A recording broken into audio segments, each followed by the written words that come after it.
통합 8강의 그 도덕 판단에 대한 철학과 그다음에 신경 윤리학의 입장을 가나문단으로 나눠 갖고 설명하고 있습니다. 자, 먼저 가문단은 이 도덕 판단에 대해서 이 철학적 두 개의 이론이 있는데 그중에 이 칸트의 윤리학, 그래서 이 동기를 중시하는 칸트의 윤리학과 그다음에 공리주의적 입장은 반대로 이 결과에 따라 이 도덕적 판단의 옳고 그름이 달라진다고 보고 있어요. 그래서 이 두 가지 어떤 비교, 그다음에 나문단에서는 우리가 도덕적인 의사 결정 과정에서 자, 이성과 감성이 함께 작용한다는 이 그린의 그 이중 과정이론, 자, 이것을 신경 윤리학적 입장에서 지금 설명한 글입니다. 자, 본문 들어갈게요. 이 칸트의 윤리학에서는 이 도덕적 판단이 주관적 감정이나 상황에 따라 달라지는 게 아니라, 자, 결국 여기서는 어떤 감정, 이것보다는 모두가 인정할 수 있는 보편적이고 객관적인 원칙, 이것이 법칙에 근거해야 한다고 지금 보고 있네요. 자, 또한 결과보다는 뭘 중시한다? 동기를 중요하게 생각했다는 것. 자, 그래서 그는 어떤 결과를 얻거나 어떤 목적 달성하려는 어떤 수단으로서의 명령이 아니라 그 명령 자체가 목적인 바로 무조건적인 명령을 도덕적 법칙으로 제시했대요. 자, 이것은 누구나 당연히 따라야 되는 어떤 법칙. 자, 그래서 이걸 지금 중요시했다는 얘기고요. 자, 다시 말해 때와 장소에 따라 달라지는 조건적인 명령이 아니라 자, 어떠한 상황에서도 무조건 따라야 하는 바로 의무로서의 어떤 명령. 자, 이걸 정원 명령이다 이렇게 얘기합니다. 그래서 당연히 우리가 지금 도덕적인 어떤 윤리나 규칙은 지켜야 되는 것이기 때문에 자, 이것을 따라야 된다 이런 입장이 되겠죠. 자, 칸트의 윤리학을 동기노론이라고 한다면 자, 공리주의는 바로 결과론이라고 할 수 있는데 그만큼 결과를 중시한다는 얘기네. 자, 공리주의는 동기가 어쨌든 어떤 행위를 했든 간에 그 결과에 따라서 옳고 그름을 판단하는 것. 자, 그 판단의 기준은 결국 뭐가 되는 거야? 어떠한 긍정적인 결과를 갖고 왔느냐 아니면 부정적 결과를 갖고 왔느냐에 따라서 옳다 그르다를 판단한다는 뜻입니다. 자, 그래서 공리주의의 유명한 격언인 최대 다수의 최대 행복은 자, 결과적으로 최대의 다수에게 최대 행복 이걸 주는 것, 이런 결과를 가져오는 것을 지금 중요시하는 거죠. 자, 그래서 가장 많은 사람들이 가장 큰 행복을 얻는 결과를 최선으로 보는 것으로 자, 여기서 행복은 최대 다수가 인정할 수 있는 유용성 또는 쾌락을 의미한다고 그랬습니다. 자, 결국 이건 어떤 특정한 개인이 아니라 더 많은 사람들이 그것이 유용, 자, 쓸모가 있고 도움이 된다, 또 쾌락, 이 두 가지를 지금 의미한다고 했어요. 자, 이러한 점에서 공리주의는 쾌락이 선이고 고통은 악이라는 바로 이 쾌락주의적 전제를 공유한다고 했습니다. 그래서 이 부분은 쾌락주의와 그 다음에 공리주의가 공통점에 해당이 된다고 보시면 되겠죠. 자, 그 다음에 그 아랫부분에 갑니다. 자, 공리주의는 앞서 언급된 격언이 절대적 원칙으로 작용하는 이론이지만 동시에 같은 행위에 대한 판단이 상황에 따라 달라질 수 있다는 점을 상대주의적 이론이기도 합니다. 자, 그래서 어떤 경우 똑같은 행동을 했는데 거기에 따라 그 결과가 달라진단 말이야. 또 상황에 따라 그것은 다르게 해석이 될 수가 있다는 얘기죠. 자, 그래서 이걸 상대주의적 이론이라 이렇게 평가합니다. 자, 공리주의는 쾌락의 질을 중시하는가 아니면 양을 중시하는가에 따라서 자, 질적 공리주의와 양적 공리주의 이 두 가지로 구분이 되고요. 또 개별 행위의 유용성을 중시하느냐 아니면 행위가 전제하고 있는 규칙의 유용성을 중시하는가에 따라서 이걸 각각 행위 공리주의와 규칙 공리주의 이렇게 나누기도 합니다. 자, 아랫부분에 그 철학자인 이 브로드의 구분에 의하면 칸트의 윤리 이론은 바로 의무론 이론에 해당이 되겠고요. 의무론적 이론. 자, 공리주의적 윤리 이론은 바로 이 목적론적 이론. 자, 그래서 과정을 중시하는 지금 칸트의 윤리 이론은 의무론적 이론에, 그 다음에 결과를 중시하는 공리주의적 이론을 목적론적 이론에 해당한다고 보고 있어요.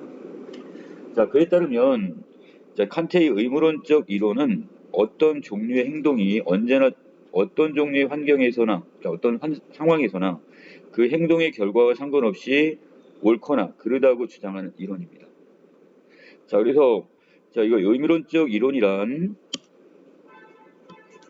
자, 윤리가 우리가 지금 추구해야 할 어떤 궁극적인 목적보다는 언제 어디서나 지켜야 할 의무로서의 어떤 행위에 내지 않은 근본 원칙에 주목하는 윤리가 되겠고, 자, 반면에 목적론적 이론은 여기 공리주의가 입장에서 이 목적론적 이론은 행위의 옳고 그름은 좋거나 나쁜 어떤 결과를 낳게 될 경향성에 의해 결정된다고 주장하고 있어요.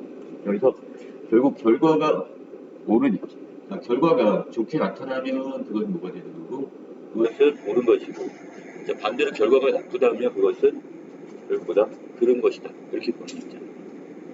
그러니까 특이하죠? 똑같은 하나의 행위를 했는데 결과가 좋게 나타나고 나쁘게 나타나는 것에 따라서 그것이 옳은 것이다, 그른 것이다 이렇게 판단이 되는 겁니다. 자, 그래서 목적론적 윤리란, 자, 인간이 추구하고 또 추구해야 할 어떤 궁극적인 목적이 있음을 전제하는 윤리인데, 자, 그 궁극적 목적은 넓은 의미로서는 바로 행복이 되겠고요. 자, 그 다음에 좁은 의미로서는 바로 쾌락이 여기에 해당이 될 수가 있습니다.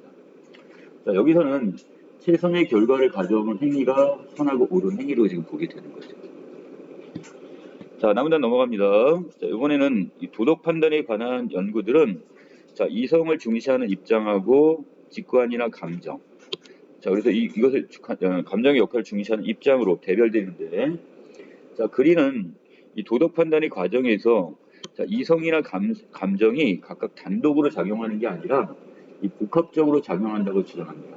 자, 이걸 우리 이중 과정 이론이라고 하는데, 자, 어떤 하나만 지금 우리가 도덕 판단을 할 때 이성적인 판단을 하는 경우도 있고 감정적으로 판단하는 경우도 있다는 거죠. 자, 그런데 자, 이거를 따로따로 나눌 게 아니라 그린의 입장에서는 이 두 가지가 복합적으로 작용한다고 보고 있어요.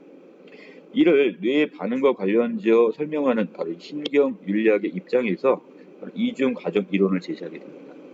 자, 우리 뇌의 특정한 부분에서는, 자, 이성적인 판단을 하는 뇌의 일부분이 있고 또 어떤 부분은 감정적인 부분으로 판단하는 부분이 있단 말이에요. 뇌의 기능이 이 두 가지가 복합적으로 작용한다고 보는 겁니다.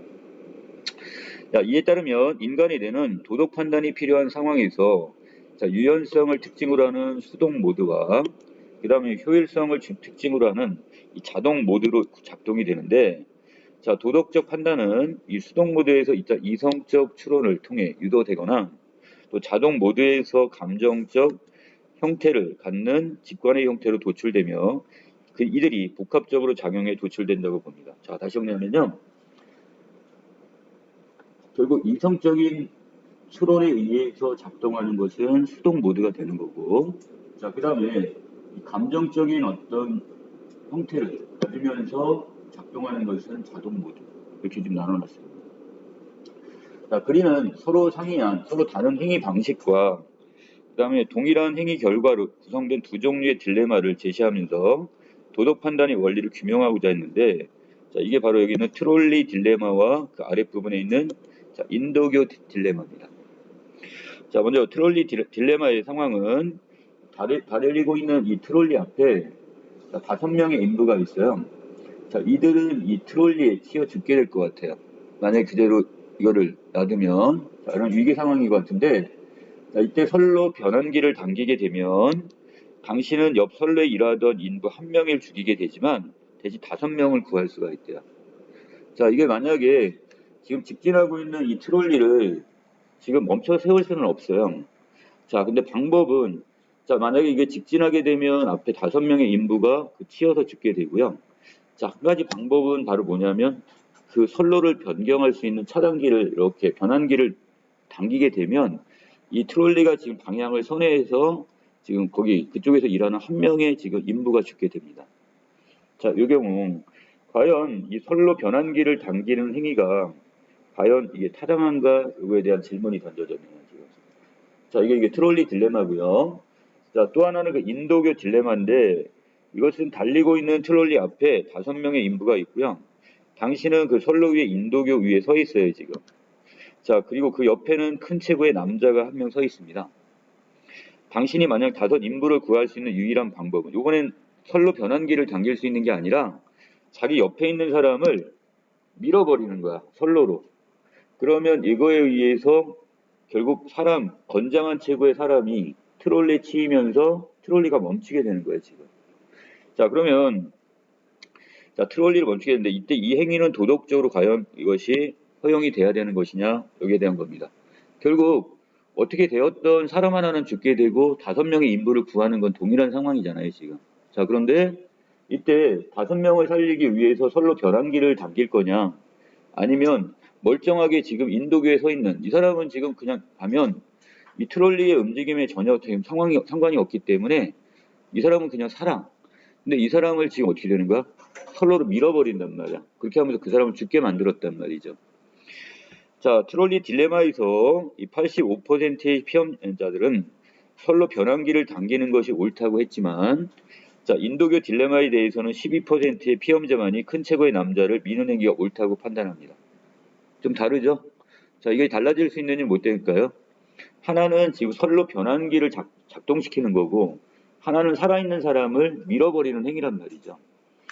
자, 그리는 이러한 차이의 원인을 감정의 활성화 정도에 따라서 찾았는데, 이 트롤리 딜레마와 같이 직접적으로 사람을 대상으로 하는, 자, 여기서는 사람이 대상으로 하지 않는 비인신적 도덕 딜레마와 또 여기는 인도교 딜레마와 같이 직접적으로 사람을 대상으로 하는 인신적, 자, 인신이라고 했죠?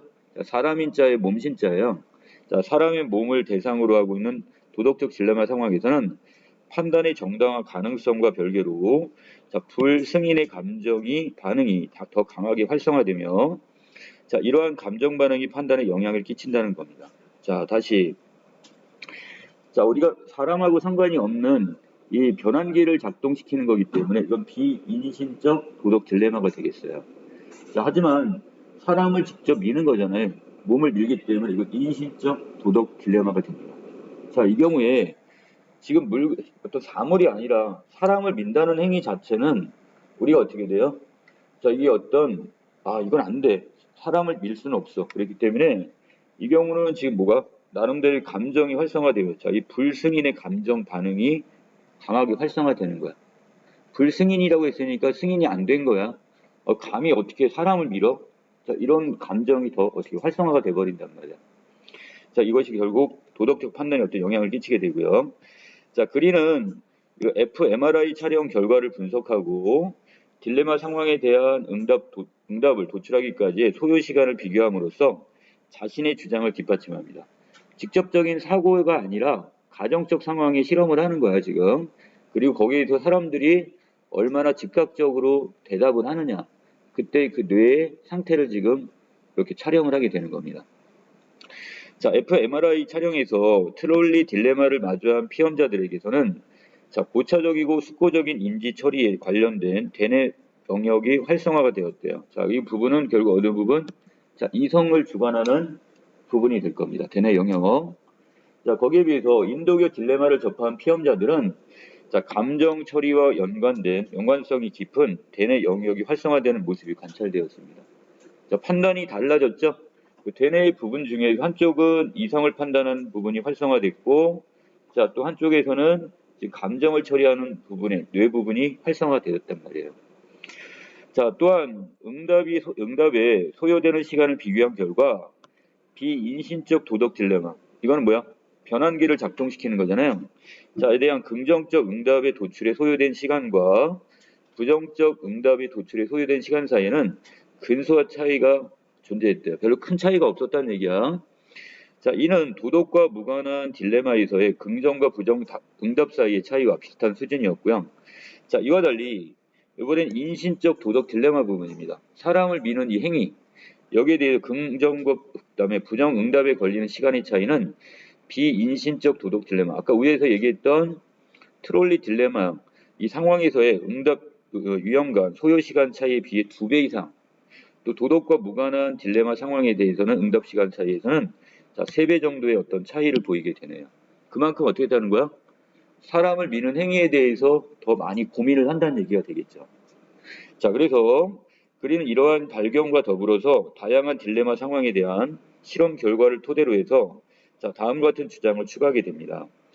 자, 직관에 영향을 미치는 감정 반응은 자, 직관이라고 했으니까 자, 사고 과정을 거치지 않고 우리가 어떤 곧바로 어떠한 것을 알아내는, 자, 여기에 영향을 미치는 감정 반응은 맥락에 종속되는 특징을 갖게 되고, 또 감정 반응의 강도가 강해질수록 자, 직관적 형태의 판단이 도출될 가능성이 그만큼 높아지게 되네요. 자, 또 이러한 판단에는 자, 유전자나 자, 문화적 관습이나 문화적 학습이나 그다음 개인적 경험의 축적이 영향을 미치게 돼요. 자, 그래서 자, 이 경우는 자, 우리가 직관적 어떤 영향을 미친 감정 반응은 그리고 뭐와 관련이 있다고요? 그 아랫부분에 보시면 자, 의무론적 윤리에 입각한 판단, 여기에 부합한다고 했으니까 자, 이건 아까 칸트였죠? 자, 칸트의 어떤 입장을 좀 여기서 지지하게 되겠네요. 자, 또한 강한 결과론적 근거가 존재하거나 자, 또는 감정 반응의 정도가 약한 경우는 자, 추론적 판단, 아까 이걸 이성적 판단이라고 했습니다, 우리가.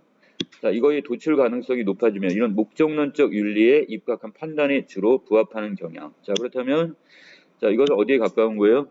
자, 바로 이 공리주의 입장을 지지하는 입장에 서게 되겠죠.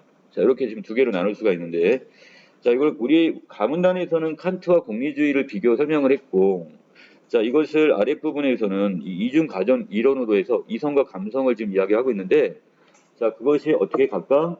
그래서 의무론적 윤리와 그다음에 목적론적 윤리의 어느 부분이 어떻게 접목이 되는지, 자, 이걸 비교하면서 보시면 될 것 같습니다.